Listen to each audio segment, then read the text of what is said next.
Hello everyone, I am Anand from Global Teachers Academy, and today I'll be giving you an overview of family law for UGC NET examination. And in this overview मैं आपको family law के important concepts आज explain करने जा रहा हूँ. इसमें सबसे पहले चीज़ हमें ये माइंड में रखनी है जो हमारे सिलेबस के लिए इम्पोर्टेंट है, दैट फैमिली लॉ में highly important topics are the Hindu law and the Muslim law. Hindu law and Muslim law. इस पे और ज़्यादा ट्रेन करेंगे. यहाँ से क्वेश्चंस पूछे जाते हैं और ये बहुत ही इम्पोर्टेंट सब्जेक्ट है. ये आपको इसको गो थ्रू अच्छे से करना है और मैं आपको हर एक कॉन्सेप्ट आपका अच्छे से समझा दूंगा. आपको कोई प्रॉब्लम जिससे नहीं फेस करनी पड़ेगी. सबसे पहली चीज़ मैं आपको ये कहना चाहता हूँ दैट हिंदू लॉ जो है that has two sources, ancient sources and the modern sources. Ancient sources of Hindu law, ये आपको बहुत इम्पोर्टेंटली समझना है क्योंकि यहाँ से क्वेश्चंस आते हैं, पूछा जाता है. So you can be asked in the examination what are the ancient sources of Hindu law. वो आ सकता है आपको in the sense like just try to match the correct order, try to have the correct link between the sources of Hindu law in the ancient sources. So we have to remember in Hindu law that Hindu law में 4 ancient sources है. P, Smriti, commentary, and the last one is custom. इसकी एक abbreviation है, आपको ये समझ में आ जाएगा, बहुत इजी. Supreme court. लेकिन सुप्रीम कोर्ट एब्रीवेशन को हम एक्सटेंड करेंगे. कैसे? सुप्रीम कोर्ट क्या होता है? एसटी. लेकिन हम इसको एक्सटेंड करेंगे एसएसटीसी. तो ये एब्रीवेशन आप याद रखेंगे, इससे आपको समझ में आएगा सोर्सेज ऑफ हिंदू लॉ. जो एंशर्ट सोर्सेज है, the ancient sources of Hindu law यही है. Ancient Hindu law sources, these are the ancient Hindu law sources, should be commentary that custom SSTC. So आपको ये पूछ सकते हैं यहाँ पर दैट कहाँ पे एंशंट सोर्स है, ये क्वेश्चन में आ सकता है, तो आप इससे करेक्ट कर सकते हैं इसको. Coming to the first one, Shruti. What is Shruti? Shruti was considered to be an important ancient source of Hindu law, and these जो श्रुति है आप समझ लीजिए, these were those divine words थे ये which were spoken by God and they were understood by sages. And what was the divine word or the divine command जो कि ईश्वर ने दिया था, उसको हम मानते हैं परमात्मा के डिवाइन वर्ड या कमेंट्स को जो और उसको श्रुति कहते हैं. तो this is the first source of Hindu law. Coming to the next word, Smriti. Smriti जो था ये सेजेस ने ही डेवलप किया था. This Smriti you have to connect it with Shruti. Connection है, और कनेक्शन कैसे मैं आपको बताता हूँ. These were the parts of Shruti which were remembered by the sages and they translated them at they wrote the Smritis. So Shruti is basically what is heard. What is heard मैं वैसे आपको समझा रहा हूँ कि अंडरस्टैंडिंग के लिए. व्हाट इज हर्ड एंड ये हर्ड कहाँ से हुआ था? From God. And what is Smriti? What is understood and what is remembered? What is remembered? तो जैसे मैंने कहा था, और ये remembered your life में main contribution जिसका मतलब स्मृति है sages का. जो साधु संत थे उनका contribution बहुत था, because उन्होंने जितना उनको remember हुआ of saints or sages, जितना उनको श्रुति का रिमेंबर हुआ, उन्होंने उसको ट्रांसलेट करके अंडरस्टैंड करके डेवलप किया स्मृति को. तो there is a connection between both. Third is the third ancient source of Hindu law is commentary. So what are commentary? These are basically the traditions. और ये आप देख सकते हैं यहाँ पर, ये मैंने आपको एक्सप्लेन जो किया था, ancient source of Hindu law, Shruti, Smriti, commentary and customs. Shruti मैंने आपको बता दिया था सबसे पहले, word from God. स्मृति अभी आपको एक्सप्लेन किया. what is remembered, the form of Shruti only. And what are commentaries? Commentaries are basically the traditions जिनको एनलार्ज किया था, मॉडिफाई किया था, and why did what they understood, they were also understood, enlarge and modified and translated also. क्यों इनको किया था? So that these traditions can come in conformity with the public law and they are made applicable in the present day world. They should be fitted in the public law. So आज के ज़माने की convenience के हिसाब से इनको समझा गया कि भाई ठीक है, इम्पोर्टेंट है ये ट्रेडिशन, एनलार्ज किया गया. And they were, why was this done? So that they could be fit into the public law and so that it could be in conformity with the present day law prevailing. तो ये मैंने वो तीसरा significance बताया है कि to law का source जो है कमेंट्री, उसका सिग्निफिकेंस मैंने आपको बताया. Final source is customs. ये बहुत इंपॉर्टेंट है, यहाँ से भी पूछते हैं क्वेश्चन, लेकिन ये आपको सबसे इम्पोर्टेंट चीज है जो समझनी है. ये this is very important.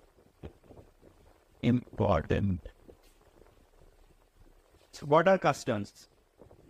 These are, what is a custom? These are basically rules. और ये रूल्स कौन से रूल्स है? ये customs are, so basically customs are rules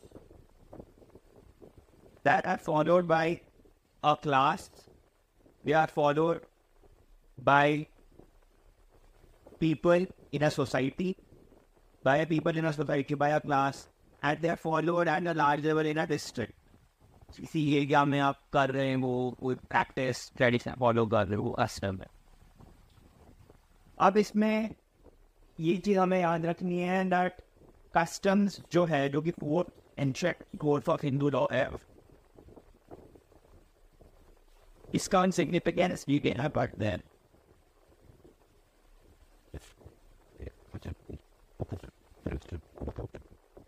These customs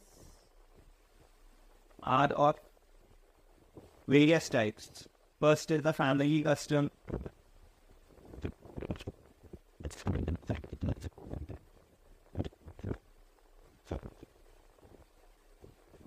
Legal custom.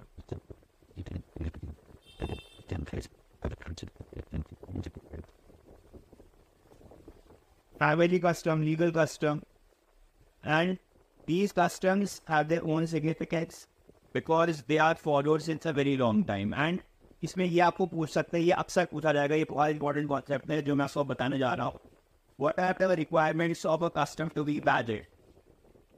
आप कैसे कह सकते हो कोई कस्टम जो फॉलो हो रहा है वो एक वैलिड कंसेप्ट, वो एक वैलिड कॉन्सेप्ट है जो कि फॉलो कर रहे हैं बहुत टाइम से? क्योंकि देखिए कस्टम जैसे फॉलो करते हैं इनका बहुत पुराना सोर्स है. ये भी एक और कैटेगरी है, जैसे मैंने को लीगल कस्टम बताया, फैमिली कस्टम बताया, एक और historical customs which have been followed since a very very long time. अब हम इसमें देखेंगे that what are the criteria for a custom to be called valid. सबसे पहली बात है valid customs के criteria.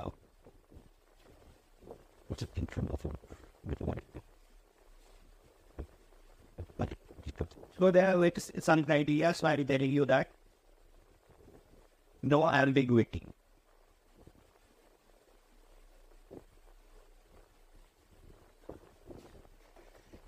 Well, they should be according to the public policy, follow public policy.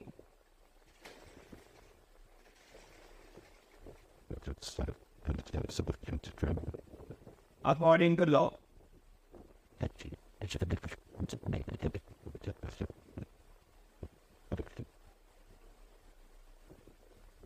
They should not at all be unreasonable.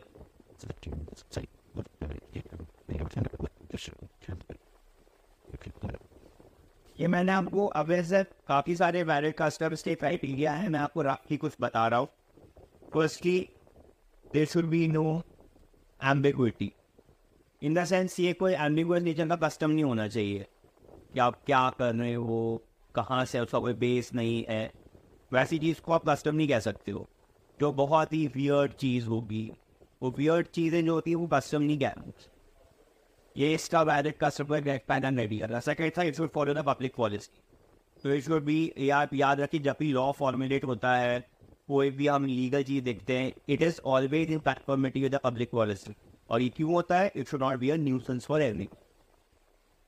ये मैं आपको रफली कुछ कस्टम्स के वैलिड कस्टम्स की क्राइटेरिया बता रहा हूँ। तीसरा इंपॉर्टेंट है, it should be according to law. ऐसा कोई कस्टम, वैसे तो नॉन एम्बिगुअस ही होता है कस्टम, कोई एम्बिग्विटी नहीं होती उसमें, बट ऐसा कोई कस्टम जो कि इलीगल है करना, जो कि एक जगह के लॉ को वायलेट कर रहा है, तो वो वैलिड कस्टम नहीं कहलाएगा, क्योंकि लॉ से बढ़कर कुछ है नहीं। और अगर कोई ऐसा बाई चांस कोई वियर्ड कस्टम है, कुछ है जो लॉ को इन्फ्रिंज कर रहा है, खराब कर रहा है, तो it will not be called a valid custom.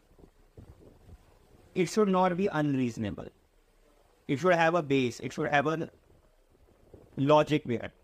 ये मैंने हमको रफली बता दिया कस्टम्स के, वैलिड कस्टम्स के criteria.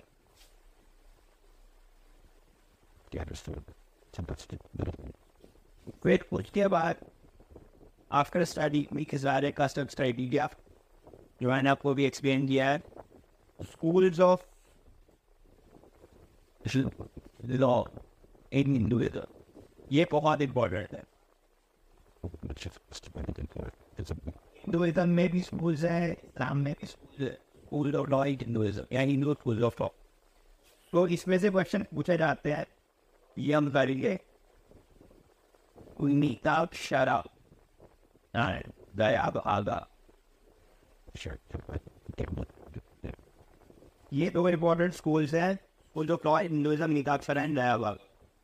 So what is Mitaksara and what is Dayabhaga? Mitaksara में आप समझ लीजिए, it is basically a commentary, and it was based on the Mitaksara. It was identified as Mitaksara commentary. इसको identify किया गया था as a Mitaksara commentary, जैसा इसका नाम suggest कर रहा है, and it was basically based on Yajnavalika. इसका बेसिस था, basis what? Yajnavalika. Yajnavalika. It's based on Yajnavalika, and it was identified to be Mitaksara committee, and its basis was Yajnavalika, and it was a very ancient school of law, and it is applicable to all of India except for West Bengal and Assam. ये आपको याद रखना है कि एक section जिसमें waste Bengal और असम में ये नहीं। सेकेंड इम्पोर्टेंट स्कूल इज, और इसमें ये चीज़ याद रखी मीताक्षरा में, that it was written by Vighneshwara. ये पूछ सकते हैं आपसे, Vighneshwara, written by Vighneshwara.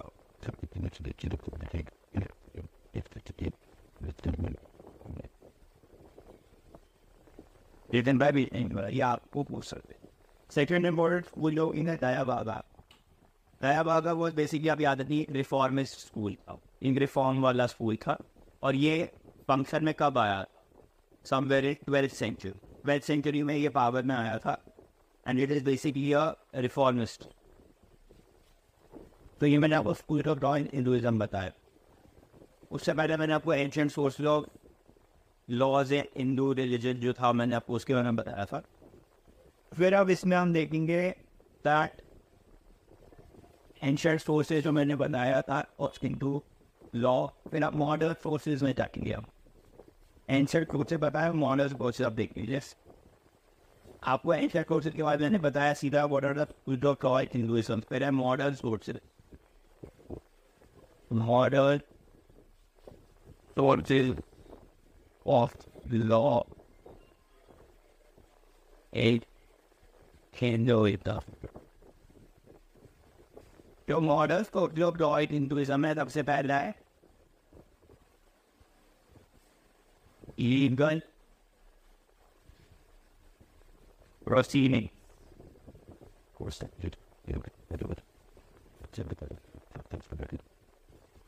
Second important models of the Hindu law है precedents.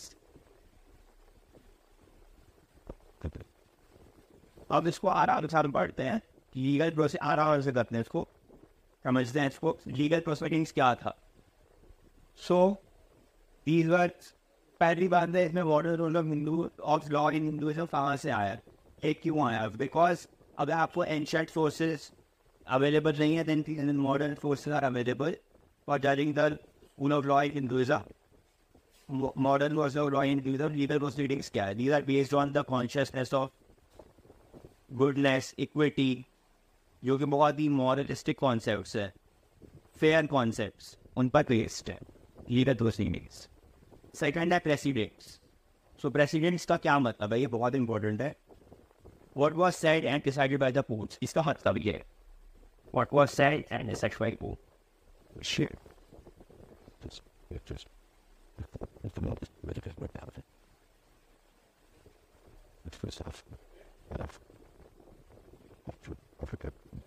तो एक और मीनिंग है इसका प्रेसिडेंट्स का. We like cases alike. तो इसका ये मीनिंग है जैसा कोई केस हुआ है, कोर्ट ने देखा है, तो उसमें जो डिसीजन लिया था वैसा ही आइडेंटिकल सिचुएशन अगर उस कोर्ट को हैंडल करना पड़ रहा है, वैसी नौबत आ रही है, तो जो उसने प्रीवियस टाइम पे जो डिसीजन लिया था, जो कहा था, उसी के बेसिस पर उसने नए केस में भी वही ट्रीटमेंट किया है मैटर का, वैसे ही उसको सॉर्ट आउट किया है. Because he has decided the like cases alike. क्योंकि जो पुरानी सिचुएशन जैसा ही आइडेंटिकल सिचुएशन अब फिर से आ रहा है उसके सामने, कोर्ट के सामने, वो उसको डील कर रहा है उसी वे से जैसे उसने प्रीवियस सिचुएशन को डील किया था. जो डिसीजन लिया था, किस बेसिस पे डिसीजन लिया था, तो वो नए केस में भी ले रहा है. तो ये प्रेसिडेंट. तीसरा है जुडिशियल डिसीजन, वो भी इम्पोर्टेंट है.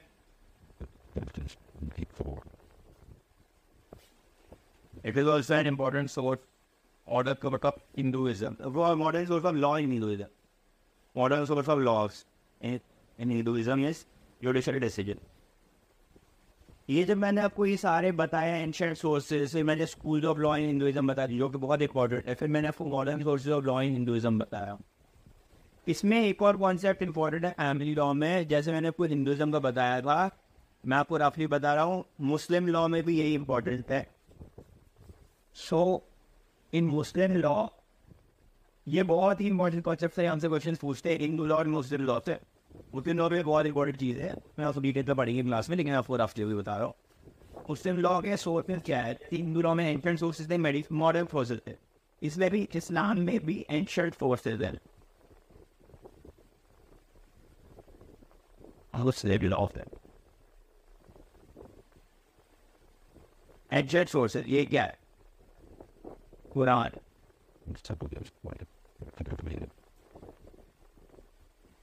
इजमा, कियास, and there is Quran, ijma, qiyas, and there is basis of use of hadith, or to use understanding of hadith and uses of hadith. And another one is sunnah. Sunnah, that is what they order. Quran, ijma, use of hadith, qiyas, and sunnah. ये four, वैसे 4 forces है, आप समझ लीजिए. इसमें ये तो मैंने आपको समझाने के लिए किया था. ये 4 फोर्सेज है मुस्लिम लॉ के. और मुस्लिम लॉ जो है वो भी डिफर करता है शिया और सुन्नी में. शिया का फैमिली लॉ जो है वो सुन्नी से बड़ा डिफर करता है. और उनके जो मॉडल सोचते हैं वो भी हिंदुइज्म ये लॉ में जो मॉडल सोचते हैं वही वैसे ही सेम है. Judicial decisions, president and principles of goodness, equity, जो हमने अभी हिंदू लॉ में समझा था, वो भी इस्लामिक लॉ में भी मॉडल सोर्सेज की बड़ी बेस है. मैंने आपको उनकी एक्सप्लेनेशन बता दी थी पहले भी. तो ये है. फिर उसके बाद हम देखेंगे दैट जो Hindu marriages act, coming back to Hinduism, Hindu marriages act 1955.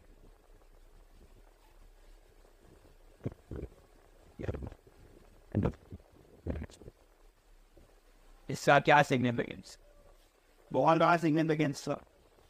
सबसे पहली चीज इसने क्या करा था, मैं आपको कुछ रफली चीज़ें बताऊं जो हिंदुइज्म में है, मैरिज को जो गवर्न करते हैं, उसने इसको स्ट्रेंथन किया. अब सिग्निफिकेंस क्या था इसका?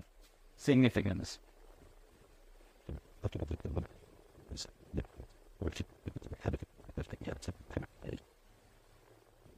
promoted monogamy.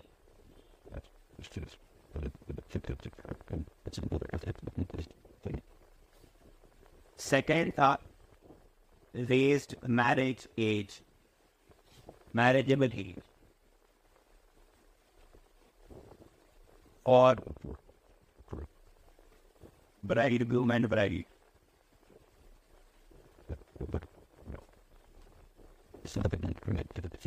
और कितना किया था?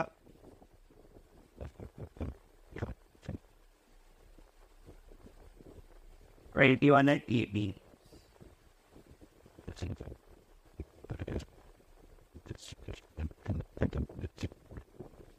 तीसरा इसने क्या कर marriage by mutual consent. Marriage by consent. Marriage by consent.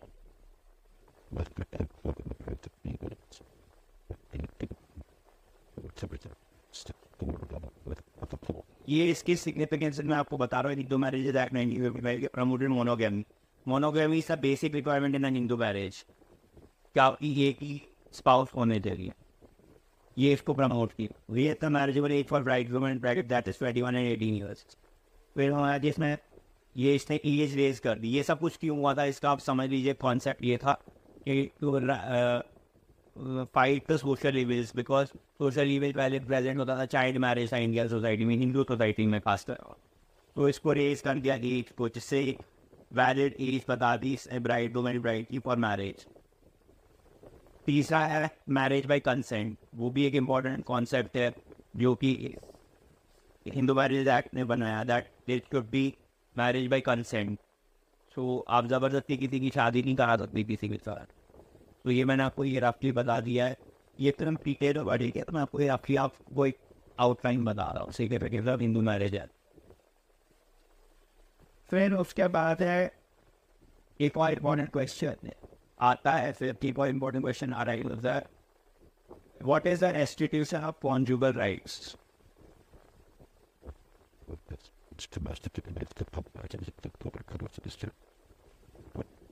Conjugal right ये आएगा आपका under section 9 of Hindu marriages act. Under section 9 of Hindu marriages act. ये इसमें हम पूछ सकते हैं कौन सा सेक्शन इससे डील करता है. तो आपको आएगा 9 सेक्शन है उससे डील करता है. Under section 9 of Hindu marriages act, restriction of conjugal rights. So ये क्या होता है? द कोर्ट में order the restitution of conjugal rights if it thinks that the case which is brought forward has no legal ground for any divorce or no legal ground for the rejection of an application for that. So ये basically ये है that आपकी शादी को टूटने से रोक रहा है. Restitution of conjugal rights ये imply करता है that the spouse are, it is the order of the court. What is this? Restitution of conjugal rights. Word को देखो, restitution क्या है? तोड़ते हैं इस वर्ड को. जो रेस्टिट्यूट कर रहा है कौन कर रहा है? Court. It is the order of the court that the spouse should live with the spouse like that only, like a married person. Because ये क्यों कर रहा है? क्योंकि अगर उसको लग रहा है कोई वैलिड ग्राउंड फॉर डाइवोर्स है कि कोई बात ही नहीं है जिससे इनको सेपरेट होना चाहिए. सो ये रेस्टिट्यूशन ऑफ कॉन्जुगल राइट्स जिससे आप डील करता है. So it is an order of the court basically. इसमें आप याद रखिए what is this? It is an order of killing.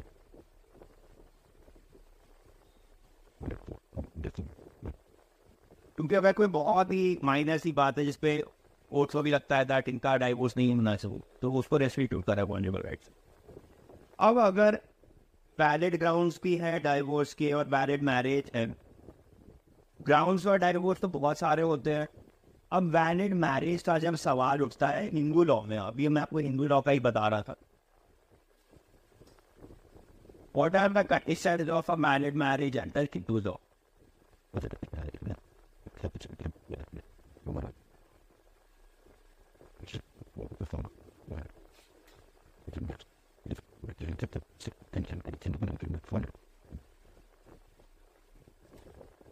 सबसे पहली चीज है मोनोगैमी. और मोनोगैमी क्या होता है? एक शादी कर सकते हैं. ये मैंने आपको पहले ही बताया था. It is basically the core element that is present in a valid Hindu marriage. Second, there could be no for marriageable age.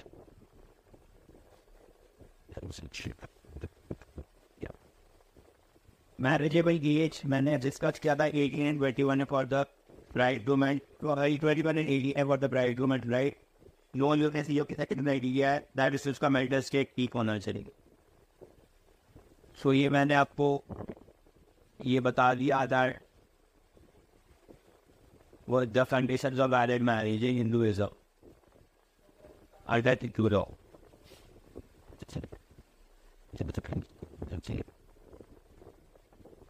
ऐसे तो बहुत सारी कंडीशन है, मैंने आपको रफली 3 बताती है ओवरव्यू के लिए, तो बहुत सारी हैं.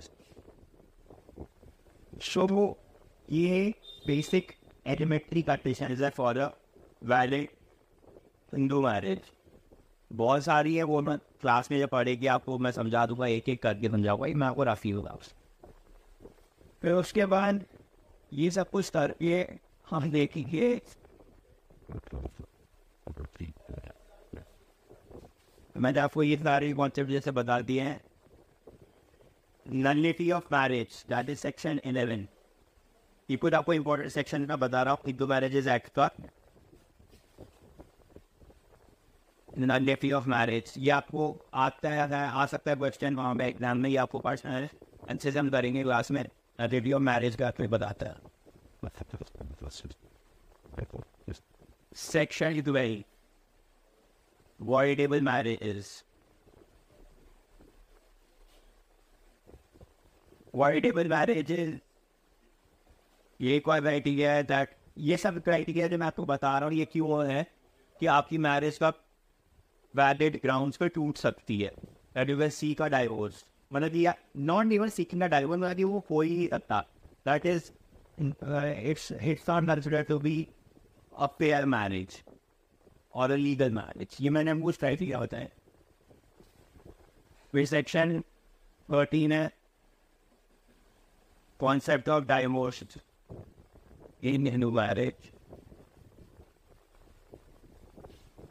इसमें बहुत इंपॉर्टेंट टॉपिक है वाइडेबल मैरिजेस क्या होता है. सेक्शन 12 इसके बारे में हम ये समझेंगे. वाइडेबल मैरिजेस को डिस्टिंग्विश करते हैं वॉइड मैरिजेस. तो ये आप समझ लीजिए, इसको मैं कंपेयर कर रहा हूँ वॉइडेबल मैरिज को void marriage. Voidable marriage section 12 था. How am I comparing it with a void marriage. Void marriage versus a void marriage. सबसे पहली चीज ये आप देखेंगे वॉइड, नीचे से चलते हैं. वॉइड का मतलब क्या होता है? That is not at all justified, that is wrong, that is not feasible, that cannot happen, that should not happen. Void marriages क्यों हो रही है? जैसे अगर आपका प्रोहिबिटेड डिग्री में शादी हुई, प्रोहिबिटेड डिग्री जैसे हिंदू लॉ में है जो डिफाइन करता है प्रोहिबिटेड डिग्री ऑफ मैरिज, जैसे होता है the marriage between the blood relations, सगा भाई बहन, तो वो वैलिड नहीं है, तो वो इनवैलिड मैरिज है, वो वॉइड मैरिज. अब हम इसको डिस्टिंग्विश करेंगे वॉइडेबल मैरिज. वॉइड मैरिज में आप याद रखिए सबसे पहली चीज, it is illegal and invalid from beginning. ये हो ही नहीं सकते.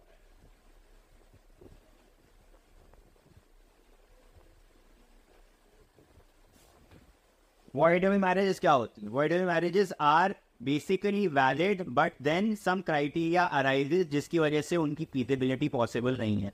That cannot help those marriages to sustain.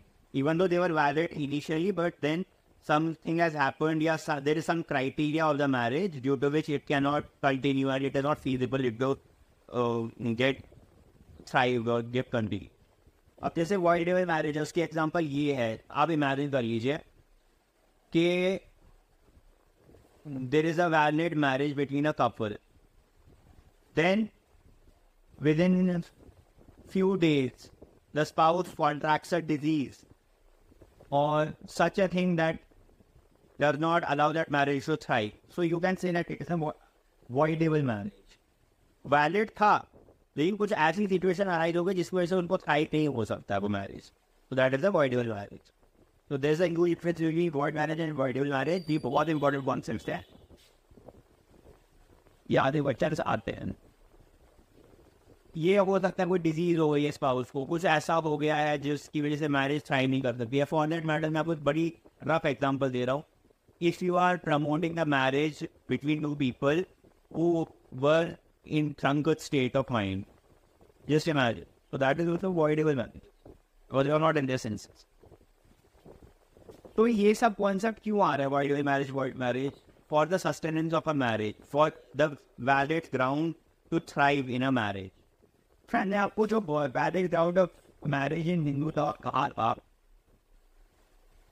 सबसे पहले मैंने आपको उसका रिकैप देने जा रहा हूँ. मोनोगैमी. सेकेंड मैंने आपको कहा था इसमें मोनोगैमी के बाद वैलिड एज और marriage.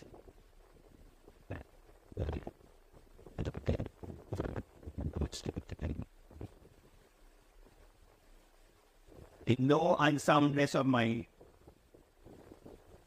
no lunacy. But again, there should be not any lunacy, basically, no lunacy.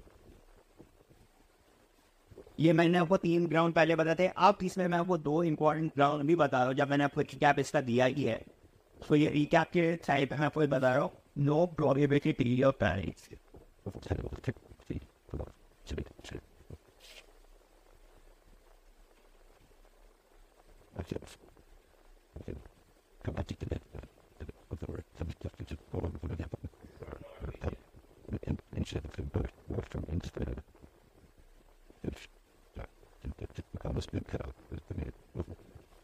And last is stop it in the relationship.